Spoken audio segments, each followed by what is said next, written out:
We often consider progress to be a series of loud explosions, a grand opening, a published work, a final bow. But the most profound structures are built in total silence. Think of the way a language forms. It isn't through a single decree, but through thousands of quiet, individual choices. You are currently in that quiet phase. You are in the phonetics of life, the small, foundational sounds that don't mean much alone, but create a masterpiece when woven together.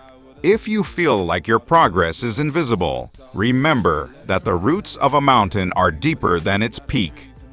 Classic literature teaches us that the tragic hero isn't defined by their failure, but by their resolve in the face of it.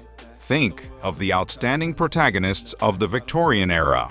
They lived in a world of rigid structures, much like our own, yet they navigated the complexities of the human heart with relentless precision. Your struggle isn't a sign that you're on the wrong path. It is the inciting incident of your story.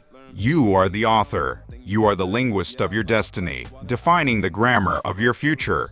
Every time you choose to continue despite the exhaustion, you are rewriting a narrative that once said, "You can't."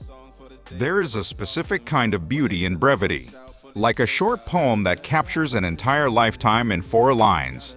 Your daily efforts don't need to be massive to be meaningful. Whether you are refining a project, learning a new skill, or simply showing up when you'd rather hide, you are practicing artistry. Don't wait for the perfect moment to be outstanding. Greatness is a pedagogical process. It's something you learn, step by step, mistake by mistake. You are both the teacher and the student. Be patient with your development, but be demanding of your potential. When you finally discover your voice, it will embody the significance of every silent hour you dedicated to preparation. Your work, your videos, your words, your ideas will become an echo that reaches people you've never met. So, go back to the desk, go back to the lens, go back to the draft. The world doesn't need more noise, it needs more substance. It needs the clarity that only comes from someone who stayed in the room when everyone else left.